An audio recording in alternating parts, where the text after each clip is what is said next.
Mesdames et messieurs, bonjour, soyez les bienvenus pour cette nouvelle édition du journal de 15 heures au sommaire de l'actualité. À la une dans l'actualité nationale, suivi et évaluation des spécialistes et experts pour l'administration. INAP, fin de formation. Et dans l'actualité internationale, Israël, Gaza, Joe Biden durcit le temps et démontre à Netanyahou une escalade immédiate. C'était les titres. Merci si vous nous rejoignez. Le secrétaire d'État britannique des Affaires étrangères en charge du Commonwealth du développement, M. Dominic Raab, a fait parvenir un message de félicitations au président de la République, son Excellence Ismaël Mergueli, suite à sa réélection à la magistrature suprême djiboutienne. Je vous prie de recevoir mes chaleureuses félicitations ainsi que mes vœux de succès et de réussite dans la conduite des affaires de votre pays, a écrit le membre du gouvernement britannique qui fit état à la détermination de son pays à œuvrer en faveur du renforcement des relations d'amitié et de coopération entre les deux nations.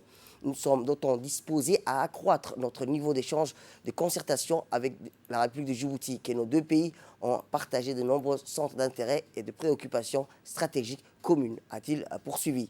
La coopération économique, la stabilisation régionale et le combat contre les problématiques transcontinentales telles que le réchauffement climatique et la pandémie du Covid-19 constituent entre autres des défis majeurs autour duquel nos deux pays ont vocation à intensifier leur collaboration, a précisé M. Dominic Raab, formant le vœu que le président Guelleh continue d'user de son influence et de sa notoriété dans le domaine cité ci-dessous. Fin de communiqué.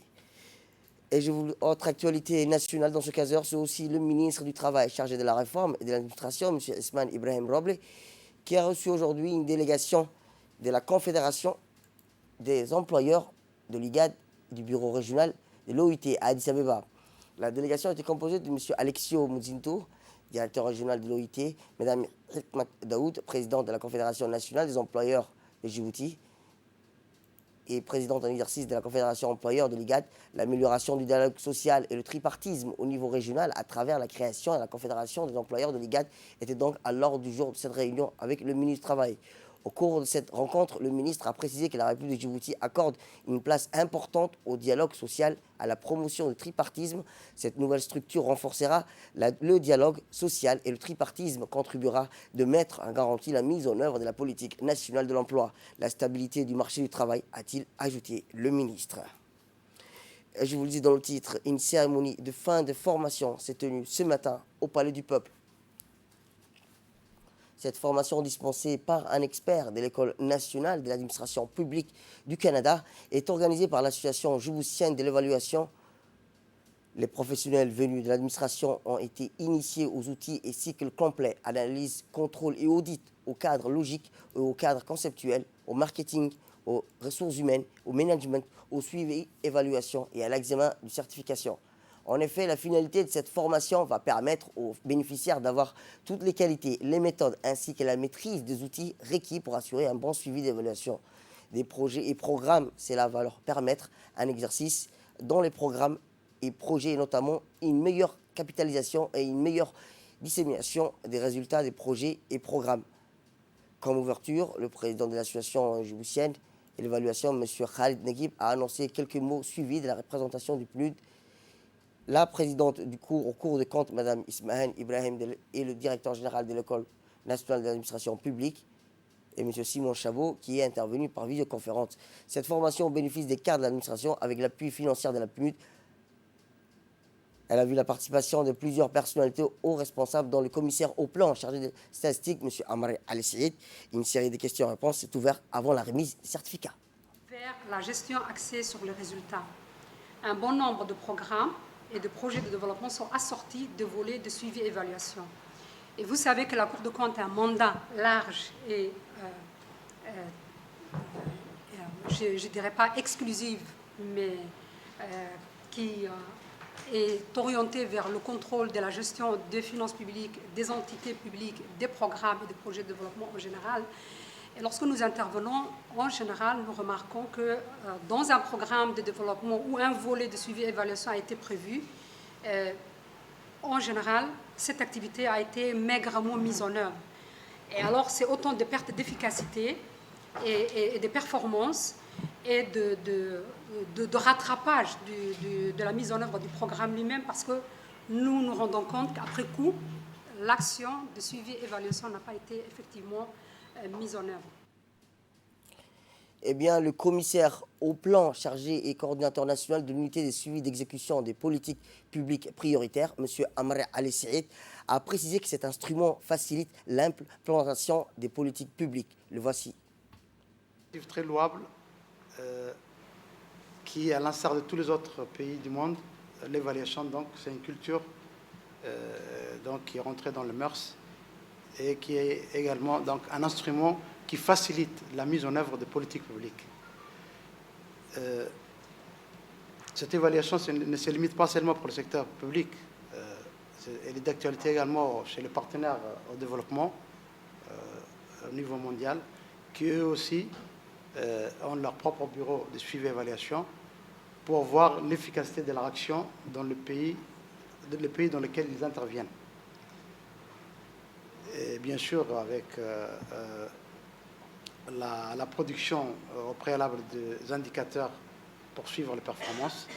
Et à Djibouti, on a la DZ qui a migré vers une institution, qui a pris toute son importance et qui a produit pas mal d'indicateurs au niveau national et qui ne cesse donc d'alimenter toutes les politiques publiques qui ont besoin donc des indicateurs de suivi. Parce que sans les indicateurs de suivi, on ne pourra pas évaluer les performances des politiques auxquelles le gouvernement aspire. Donc, pour vous dire que maintenant, à nos jours, l'évaluation prend toute sa place et elle est d'actualité et que Djibouti se place au même niveau du reste du monde pour cette culture d'évaluation qui était absente jusqu'à ces jours et qu'il était utile d'institutionnaliser. Et Dieu merci donc avec l'USEP qui va grandir dans les années à venir. Cette culture va s'installer au sein de tout le ministère qui certes maintenant certains ont des réticences sur cette culture et ils l'assimilent souvent à des contrôles qui sont très personnalisés, mais il faudra dépasser donc cette culture et dire que l'évaluation c'est nécessaire pour l'efficacité des politiques publiques, sur l'efficacité de la gestion budgétaire, parce que une fois qu'on investit, parce qu'un investissement c'est un processus irréversible, une fois qu'on met des millions et des milliards sur des projets, il faut que ces projets donnent leurs fruits, qu'on atteigne les objectifs et qu'ils soient bénéfiques à la population. Autre actualité, cette fois-ci, c'est un atelier d'achèvement du programme d'appui à la réduction de la vulnérabilité dans les zones de pêche côtière. C'est tenu hier matin au Sheraton Hotel, présidé par le secrétaire général par intérim du ministère de la Culture, de la Pêche, de l'Élevage, chargé des ressources halieutiques, M. Ali Delouaïs. Cet atelier a réuni également, outre les responsables politiques, la coordinatrice du projet, Mme Beiden Mohamed Mir, Dr Abdurrahman Daher, directeur du laboratoire biotechnologique végétal, Cyril Khere, directeur de l'hydraulie rurale. Ce programme qui a duré 6 années est le fruit de la coopération entre le pays et la FIDA, dans son acronyme en français, Fonds international de développement de la culture, avec un coût total de 13 millions de dollars. Ce programme avait pour objectif d'appuyer les populations des zones côtières rurales affectées par le changement climatique, d'améliorer leur résilience, mais aussi de réduire leur vulnérabilité face à ces changements. 2021.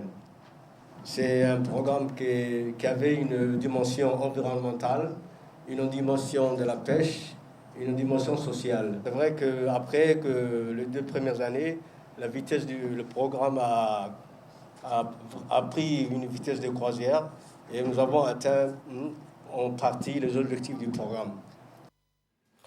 Eh bien, tout au long de ces 6 années, le programme PRAREF s'est décliné en 3 importantes composantes, à savoir l'appui à la résilience des habitats et au profit côtier, promotion des chaînes des valeurs des pêches et enfin le renforcement des capacités. À l'occasion de cet atelier d'achèvement du programme d'appui à la réduction de la vulnérabilité dans les zones de pêche côtière, communément appelé PRAREF. Ce programme, qui est le fruit de la coopération entre le gouvernement de Djibouti et le FIDA, avec un budget total de 13 millions de dollars américains, avait pour objectif les populations des zones côtières rurales affectées par le changement climatique pour améliorer leur résilience, réduire leur vulnérabilité face à ces changements et promouvoir la cogestion de ressources marines.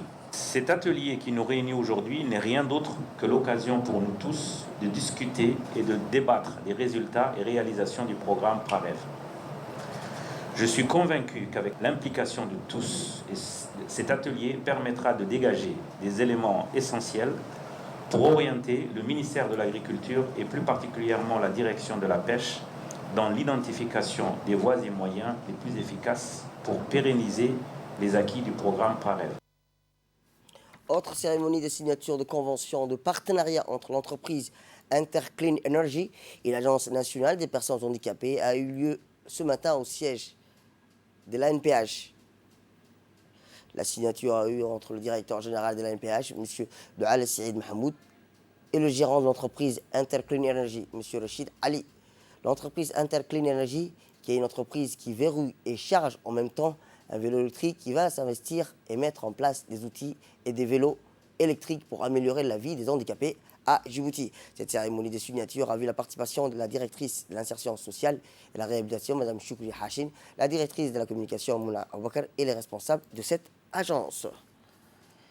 L'Union nationale des femmes djiboutiennes a organisé mardi dernier un atelier de formation pour les ESPA. Cet atelier s'inscrit dans le cadre du projet des grâces sur le renforcement des capacités des associations et des parents d'élèves, comité de gestion d'école, dans le but de renforcer l'enseignement et la lecture en République de Djibouti. Le projet vient inviter l'association et s'élever à un comité de gestion. Reprendre le projet. Cet atelier a eu l'occasion d'échanger et affecter toute l'importance et l'implication dans la réussite des enfants ainsi que des parents.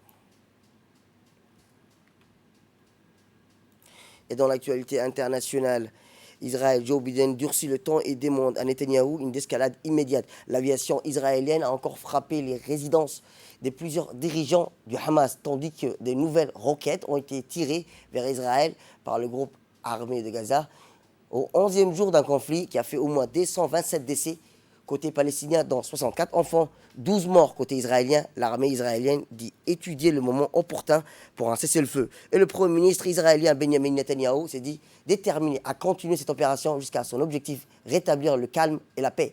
L'opération en question constitue, selon lui, à diminuer les capacités moyennes des terroristes et détermination du Hamas. Le Premier ministre israélien en difficulté sur le plan politique intérieur tente de rester maître du calendrier.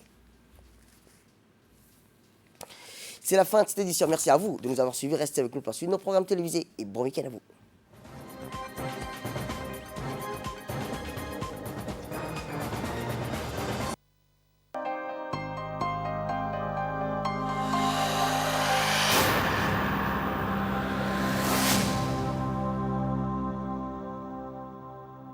Regarde, man. Hola.